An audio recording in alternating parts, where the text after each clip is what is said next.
Bismillahirrahmanirrahim. Umair walaupun dia strategi perangnya hebat, tapi Umar tidak bisa dikalahkan.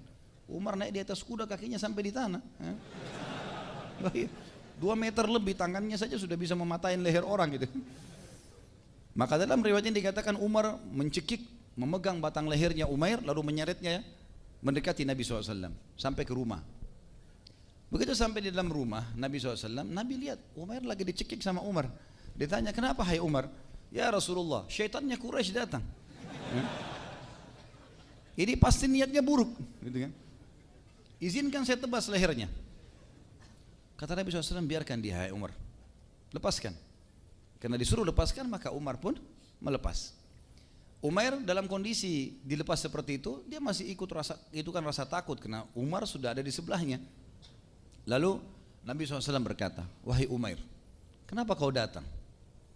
Dia bilang, saya datang seperti datangnya orang-orang lain, ingin menebus anak saya Uhaib yang sedang kalian tawan, gitu kan? Kata Nabi SAW, orang yang datang mau menebus orang lain, yang ditaruh di lehernya harta. Yang kamu taruh sekarang itu pedang. Gitu kan? Jujur, kenapa kau datang? Ditanya lagi oleh Nabi SAW. Enggak, benar-benar saya datang untuk tebus anak saya. Lalu kenapa pedang itu?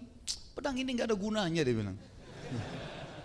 Setelah kami kalah di Badar, nggak ada gunanya pedang ini. Artinya pedang ini satu mau ngalahin muslimin, bagaimana caranya gitu. Dia mau balikan fakta. Kalian sekarang sudah menang, nama kalian mulai harum, apalah segala macam. Nabi SAW balik bertanya yang terakhir. Hai Umair, jujur, kenapa kau datang? Dia bilang, saya mau tebus anak saya. Nabi SAW bilang, wahai Umair, bagaimana pendapatmu kalau saya mengatakan kamu duduk 3 hari yang lalu bersama dengan Safwan ibn Umayyah sepupumu di wilayah Hijr, dan sepupumu berkata, Safwan, sungguh menyedihkan ya, kita dikalahkan di Badr. Ayahku mati, Umayyah bin Khalaf, anakmu Uhaib ditawan, dan banyak tokoh-tokoh Quraisy yang mati. Nama kita rusak, semangat kita sudah patah, gitu kan. Lalu kamu berkata kepada Safwan sepupumu, kalau ada yang membayar utang-utangku, ada yang menanggung istri dan anakku, maka saya akan ke Madinah kemudian membunuh Muhammad, dan pedangmu sudah kau letakkan racun untuk membunuhku, gitu kan. Secara letterlet Nabi SAW tahu ini, gitu kan. Semuanya ditahu oleh Nabi SAW. Maka Umair tunduk kepala sebentar, lalu kemudian diangkat, dia mengatakan asyhadu an la ilaha illallah wa anna Muhammad Rasulullah. Syahadat. Sebagian sahabat yang ada di belakang tidak dengar penjelasan Nabi ini, nggak ngerti kenapa orang ini tiba-tiba syahadat, gitu kan? Tapi Umar sama yang lain sudah tahu karena Nabi sebutin, pedangmu kau letakkan gini segala macam, gitu kan? Maka setelah itu Nabi SAW mengatakan, rangkul teman kalian ini, ajarkan buat dia Islam supaya dia tahu agamanya. Maka Umar bin Khattab berkata, sungguh Umair, mukamu sebelum kau masuk Islam lebih aku benci daripada anjing. Tapi sekarang setelah kau syahadat, kau lebih saya sayang seperti saya sayang sebagian dari anak-anakku, gitu kan? Itu statement yang masyhur tentang Umar. Maka Umar pun memegangnya lalu diajarin tentang Islam.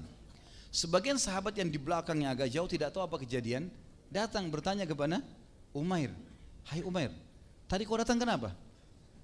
Bawa pedang, kami lihat kau bawa pedang segala macam, dan kau sempat ada isu kalau kau akan menebus anakmu, kenapa kau tiba-tiba syahadat?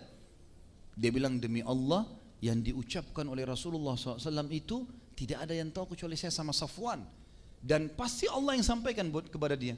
Nggak mungkin. Bagaimana bisa ada disampaikan kalau mungkin sekarang orang bisa sadap telepon segala macam lain. Zaman dulu nggak ada, berarti nggak mungkin, gitu kan? Dan dia berakal sini, dia bisa tangkap itu. Maka saya syahadat justru karena membuktikan tentang kebenarannya.